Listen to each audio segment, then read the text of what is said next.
বন্ধুরা, আমরা যারা মধ্যবিত্ত তারা মেহমান আপ্যায়নে সত্যিই আন্তরিক। আমরা নিজের পছন্দের জিনিস না খেয়েও তাদের জন্য রেখে দেই। যেমন আমরা প্রতিদিন রং চা খাই আর মেহমান আসলে তাদের দুধ চা বানিয়ে দিই। অথচ আমরা যখন তাদের বাসায় যাই তখন তারাই আমাদেরকে রং চা খাওয়ায়। আবার আমরা ধার দেনা করে হলেও 4-5টা আইটেম করে মেহমানদেরকে খাওয়াই। অথচ যখন তাদের বাসায় যাই তখন ডাল ভাতই সামনে আসে।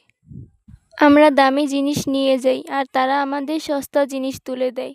শুনতে খারাপ লাগলেও এটাই বাস্তবতা।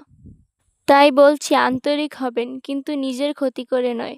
মনে রাখবেন, আপনার সন্তানরা, আপনার পরিবারই সবার আগে। আপনার সন্তানরা কিন্তু কখনোই প্রায়োরিটি পাবে না সেই বড়লোক আত্মীয়দের বাসায়। তাই আপনার বাচ্চাদের খেয়াল রাখুন, আপনার বাচ্চাদের ভালোবাসুন এবং আপনার বাচ্চাদের খাওয়ান। আর সবচেয়ে মজার বিষয় হলো, আপনি কষ্ট করে ম্যানেজ করে সেই আত্মীয়দেরকে খাওয়াবেন এবং তারপর তারা ভেবে নেবে আপনি সবসময় এরকমই খাওয়া দাওয়া করেন।